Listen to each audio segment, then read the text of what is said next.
Hello guys, welcome. Collective reading tayo ngayon. Tingnan natin kung ano yung energy ng person mo. Be open-minded po, hindi po halos lahat makaka-resonate, kaya piliin nyo na lamang. And thank you nga po pala sa mga nag-subscribe, lalo na sa mga bumabalik. Marami pong salamat. Give me the message for collective. Ano yung current energy ng person mo? Give me the message for collective. Ano yung current energy ng person mo?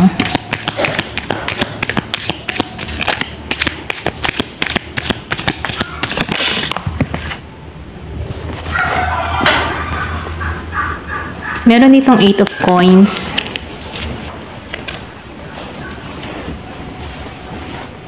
Meron dito na the star. 3 of sword.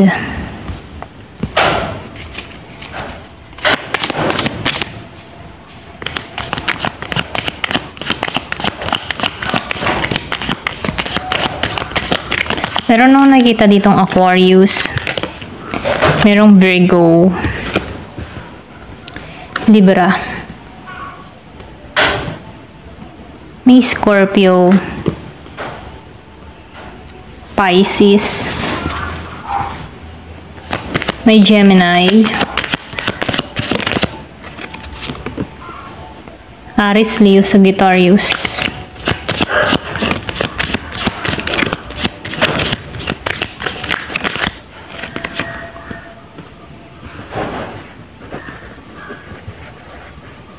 Meron 5 of swords.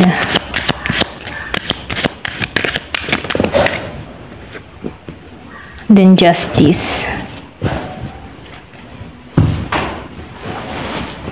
Bottom of the deck, 7 of cups. So, nakikitaan ko dito na meron ditong gusto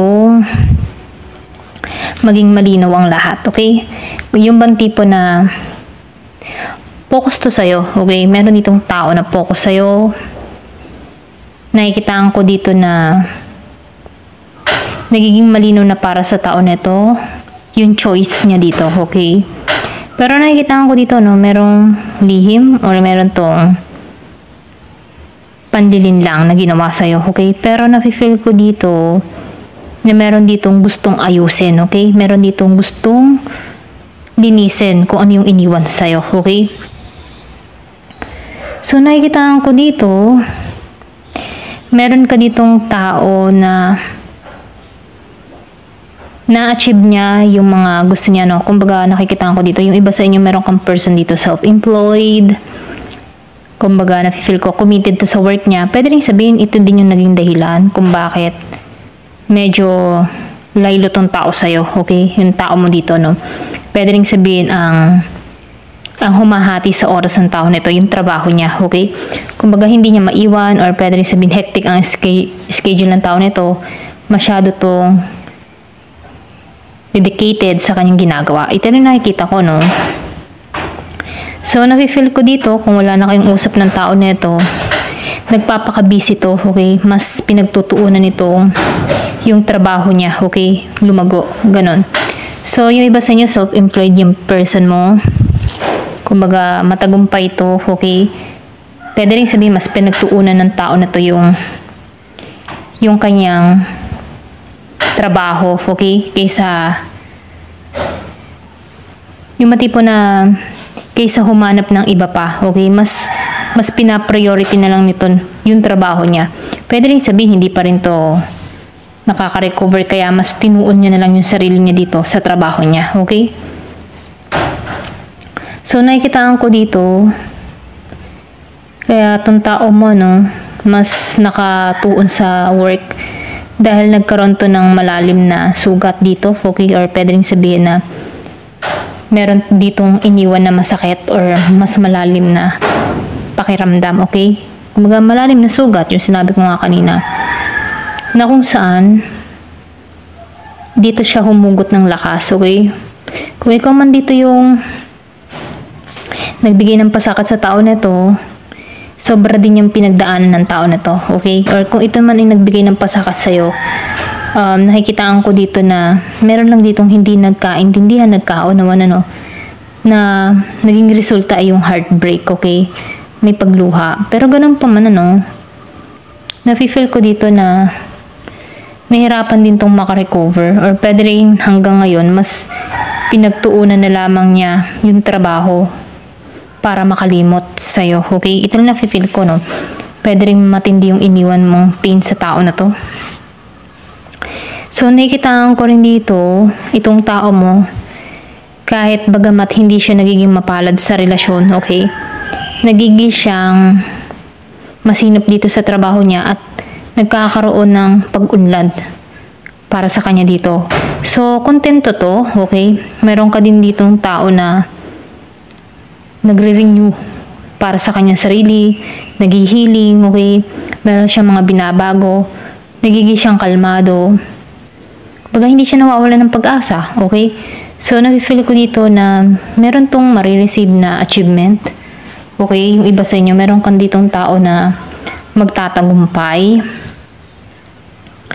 So, nakikitaan ko dito, aware tong tao mo, okay, sa mga nangyayari. Kumbaga, pwede rin sabihin na yung pagkakalayo niyo dito ay natauhan to, okay? Kumbaga, nagkaroon to ng pangunawa sa sitwasyon nyo. Yung hiwalayan, yung luha na nangyari, yung pain, doon na-develop ng tao mo yung sarili niya. Ito lang na-feel ko, doon siya lumalago, individual. So, nakikitaan ko sa inyong dalawa dito, meron tong knowledge, okay? Kumbaga, itong tao mo, malalim din tong tao, okay? Pwede rin sabihin na malakas ang pakiramdam nito, So, nakikitaan ko din dito na malakas yung intuition ng tao mo. Highly guided din tong tao na to. Okay? Pwede rin meron kang tao dito na madahasalin, relihiyoso, katoliko, Christian, mga ganun, na kung saan, andun yung connection niya sa taas. Okay? Meron siyang inner knowledge. Or, nafe-feel ko dito malalim May pagkamalalim siya dito. So, nakikitaan ko rin dito na meron kang tao na alam mo yung mahilig manliksik, mahilig siyang mag-search, or yung bang tipo na sabik to sa mga aral, okay? Or pwede rin siya yung tipo ng tao na mahilig magbasa, mahilig umalam-alam, mahilig siya mag-aral. Ito lang nakikita ko, Kumbaga, sabik siya sa kaalaman, okay? Marami tong mga ideas na pumapasok. Pwede rin sabihin matalino tong tao mo. Okay? Ito lang nakikita ko. Kumbaga, nafe-feel ko dito matalino siya. Mabilis siya mag-isip. Okay? Pero ganoon pa man, marami siyang ideas pero may time na nalalak siya ng direksyon. Alam mo yung tipong ganon. Marami siyang pumapasok na ideas pero may time na naliligaw din siya. Okay? So, nafe-feel ko, pwede rin sabihin na once na merong gumugulo sa tao na to, pwedeng maligaw siya or pwede rin hindi magpatuloy yung kanyang ginagawa dito. Dahil, nakikitaan ko dito, pwede rin sabihin kaya itong tao mo mas nagtuon sa trabaho. Isinantabi muna yung problema ninyong dalawa dito. Kasi naapektuhan siya lalo-lalo na sa mga ideas niya, nasasarhanan na nagkakaroon ng blockage. So, nakikitaan ko dito, na itong tao mo, yung iba sa inyo handa na sa pagbabago or meron siyang ginagawang hakbang para sa ikaunlad niya.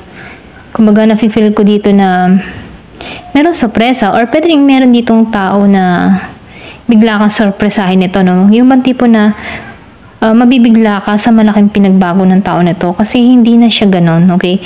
Kung meron tong betrayal or betray na ginawa sa'yo, nafe-feel ko dito, meron ditong pagbabago na nangyayari sa tao mo, okay? So, nakikita ko rin dito, na guilty to, yung iba sa inyo, kung meron kang personal Libra, na guilty din to, okay?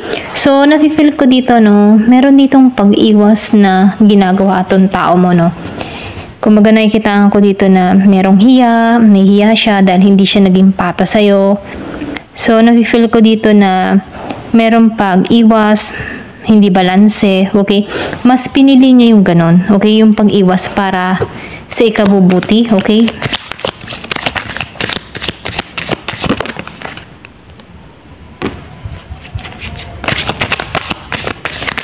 So, meron ka ditong tao, no? Yung bang tipo na ngayon siya nag-iisip dito, no? Ito lang nakikita ko. Nahihirapan din tong gumawa ng isang hakbang tungo sa'yo, okay? Kasi meron tong guilt na naramdaman or meron tong hiya sa'yo dito, okay?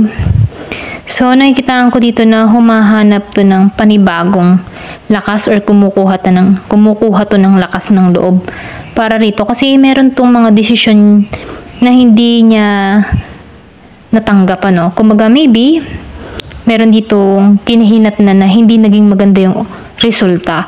So, meron ditong obstacle na nangyari, ano. Merong pag-iwas. Kumbaga, hindi naging malinaw sa kanya. Maybe before, hindi naging malinaw para sa kanya lahat ito. Pero dumating sa point na binabalansin ng tao nito kung ano ba yung dapat unahin, ano ba yung dapat tanggalin, ano ba yung dapat ayusin, okay? So, andito siya sa moment na binabalance niya yung sitwasyon, okay? Pwede rin naganap ito ng first quarter, okay? Of the month. Ito lang nakita ko. First quarter or last quarter of September. Ito lang nakikita ko, no? So, itong tao mo, or pwede rin ngayon nangyayari to, no? Nakikita ko dito na itong tao mo, no? Meron tong mga desisyon, pinag-iisipan, kung ano ba yung mga dapat gawin. Kumbaga, iniisa-isa niya, okay? Kumbaga, hinihimay-himay niya kung ano yung mga dapat ayusin, kung ano ba yung dapat baguhin, kung bakit nagkaganito, okay? So, hinahanap nito kung ano ba yung purpose ko, ano ba yung dapat kong mainam na gawin. Ganun yung isipan ng tao mo dito, no?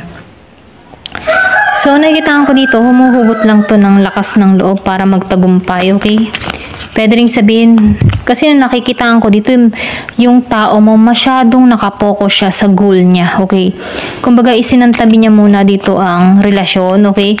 Yung iba sa inyo, meron kang tao na nung naghiwalay kayo, no? Nakikitaan ko dito na hindi pa to pumapasok sa kasunod na relasyon, okay?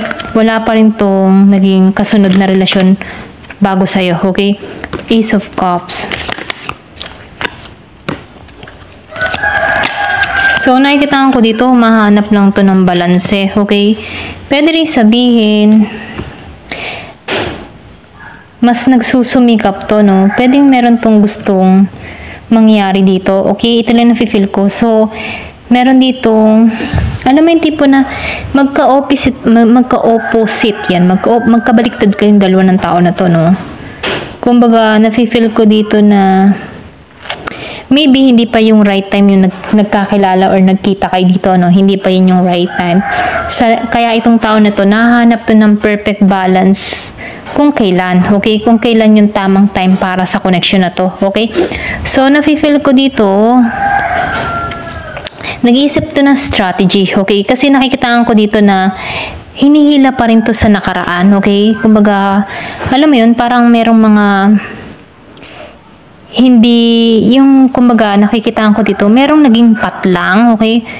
May mga tanong siyang bakit kaya ganito naging resulta, ano bang mga dapat kong gawin, ano ba yung dapat ayusin, mga ganun, no? So, nakikitaan ko dito, ito yung time na nire-recall niya lahat, nagbabalikan lahat ng mga alaala.